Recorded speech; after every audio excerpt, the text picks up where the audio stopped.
Welcome, everyone, to Stepping Into Your Leadership. I'm your host, Christine Courtney. Our goal here is to give you some actionable takeaways that will help you lead your teams. Thanks for joining us on this leadership journey. Let's get started.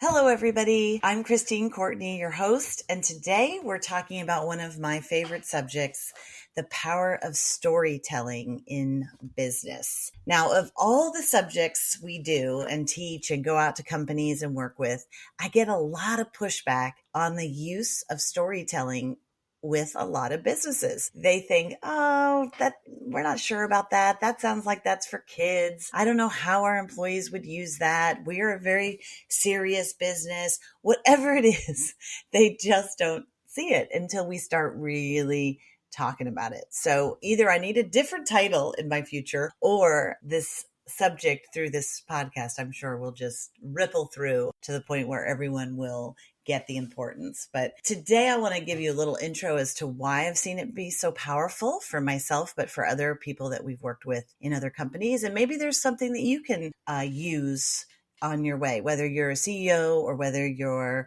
just starting out in your career. It's a really valuable tool.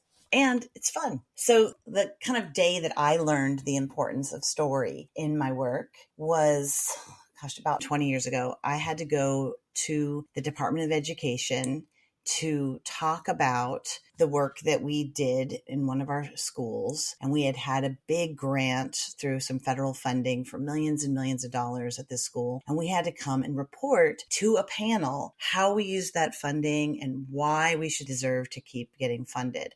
And I was very nervous, and I was prepared. I had all this data. I looked at all the things we had done. I had done tons of research. I was a nervous wreck going into it because I was probably 30 years old, never had done this kind of thing before. I felt like all these futures of these young people who we were helping was on the line, felt like our funding could be cut. Really, the stakes were very high. I took my partner with me there, who was on the ground in the school working as well. And I said, can you come with me and we can do this together? And he had been in the school. He hadn't done the book research that I had done, but of course he had been living the real research. So we go out to do this panel, and there's Harvard Business Schools there and all these other 4 grantees who are much more qualified than me, PhDs and so forth that are there. And I'm ready to present. So my colleague gets up in front of the podium first. I'm standing right next to him, a little bit nervous about what he's going to say because he hasn't seen all the data that I've worked on and all the research that I've done. And he says, I'm going to quote Maya Angelou when I say that people will forget what you said, people will forget what you did, but people will never forget how you made them feel. Now, I was, when he started this, going, oh God, we're in front of a very serious room. What is he doing? Meanwhile, he finishes the quote with, people will never forget how you made them feel. And all of these professors and bureaucrats and federal panelists went like this, and applauded. And I just remember looking around the room and taking a sigh of relief and going, okay, I guess he's got this. And then he started with a beautiful story of transformation about one of the hundreds of students that we've served. He started with one, and he told them about this story of transformation and what our program had done. And literally by the end, I think I had 2 minutes to give them the data, and that was enough. And they refunded our program completely. And on that day, I will never forget it because sure, the research and the data was important, but that story and the way that he started changed the entire tone of the day because we were second to last and every single person started with their research, started with their data, right? So since then, I've taken many story classes, including with Jennifer Aker, who's a genius in this area at Stanford Business School. And some of the things that I learned from her are that story, the reason why we need to focus on story is that it's 22 times more effective than data alone. And as she taught me, she says it all the time, it's not that you don't use data, you just use it after the story. Just like in the example that I gave, that he hooked them with the quote. He then really got them with the story. And then I was able to follow up with some data when they were listening, because the story engages the brain and creates a chemical reaction. Our brains are wired to remember stories. It goes back to even the times you can see in caveman and cavewoman days. The first things that were told, the way that people were told to be nervous about something, to be scared, was stories that were painted on the side of caves. And then the stories that were told around the fires and so forth. And so we are made to remember stories. And so they engage us in a different way. A lot of times we'll start with this. Some people will say, well, how do I start with this? Or why does it affect this? Or like I said, we're a very serious company. We use data. We need more facts. Yes, I say, absolutely. You need facts and data. Just start with a simple story. And the story can take 3 minutes max. If you're really good, it can take 2 minutes. If you really have them hooked and they love and they're engaged in the story, and the story is going to define like maybe your whole offsite, then maybe you take longer to set that up if you're really good at it. But basically what happens is when you're telling the story, there are these mirror neurons that are going on between you and the people you're telling the story with, and they listen to this story like it's theirs. So it's the second most powerful tool to them actually having the experience and learning. As we know that we learn best when we experience it ourselves. But the second best thing is when we hear someone tell a story about it that really engages us, right? We get, if there's conflict or the stakes are really high, we have a mini cortisol release in the brain that grabs your attention and memory, because cortisol is a stress hormone. And it's like, pay attention, pay attention, pay attention. So if you want your employees, or you want your clients, or you want potential clients to really listen to what you have to say, that little cortisol boost that they get makes them absolutely key in. So in my example, we had all these other people. We were second to last in presenting. All these people go through wonderful data and research that they had, but the brains were kind of at rest. They were thinking, they were, observing, but it was different than when my colleagues started. They immediately leaned forward, right? They were like, oh, this is different. I have to pay attention to this, right? And they were invested in the story that he told of that student and that student's transformation. And you're also getting a dopamine hit at the same time, which is this emotionally charged event that actually creates kind of pleasurable hormones in the body. And that also can make you recall things better and so forth. So it's really positive. And sometimes people say to me, well, how do we start this with our employees? And sometimes we just do, depending on who you're working with, we just do a whip around sometimes at the beginning of meetings where you have a little bit of time, or you're really wanting to focus on story. One of the things that we do is we just tell the story of your name. And so we have everybody go around and say, what's a story about your name? How did you get your name? Or is it something that your aunt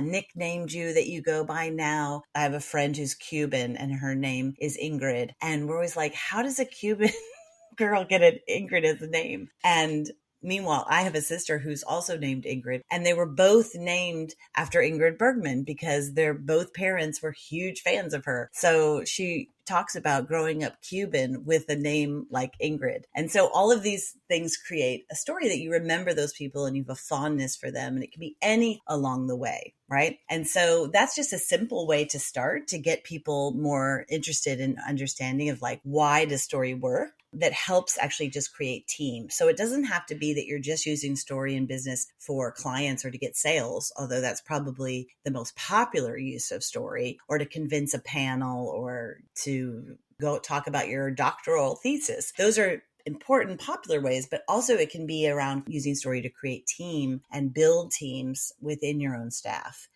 The 4 elements of a good story, and these come from Jennifer Aker at Stanford, is she says you have to have a goal. So is the meaning of the story clear? Does the story have a goal, right? Do you know why you're telling the story? It's not just storytelling for storytelling's sake. The hook, is the story intriguing? Did it grab your attention? In my story, he used that quote to grab their attention, right? It was different. Everybody else had gone up there and said, this is what our project is about. This is the data that we have to support why you should keep funding it. Instead, he took space and said, Maya Angelou said, people will forget and people will immediately like, whoa, this is different, right? Next one is engagement. So you have to make sure the story is authentic, that it's not made up, that it's compelling. And then finally, the part that everybody usually forgets, which is why a lot of businesses don't want to take time to really invest in their people becoming better storytellers, is that there has to be some sort of call to action. So is the story involving, does the audience know what to do, think, or feel as a result of the story?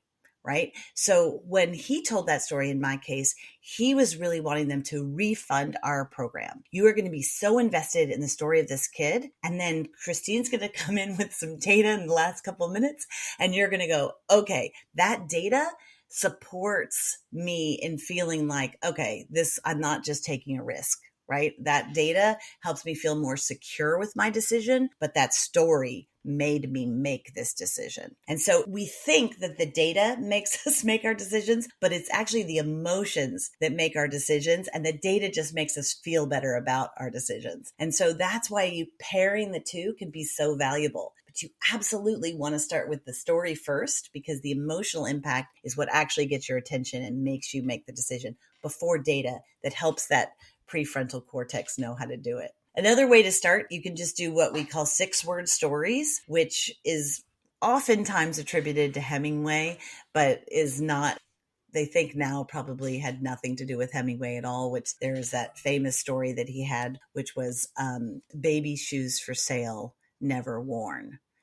That's the most famous 6-word story that exists. I know it's kind of sad, but you can have 6-word stories for anything. And it's a really good way to get your teams and yourself to key in on what's the most important part of a story. So oftentimes I'll have people practice this. And even for myself, I'll try to practice, can I tell my story in 6 words? And then once I can get it down to 6 words, then I can elaborate on it.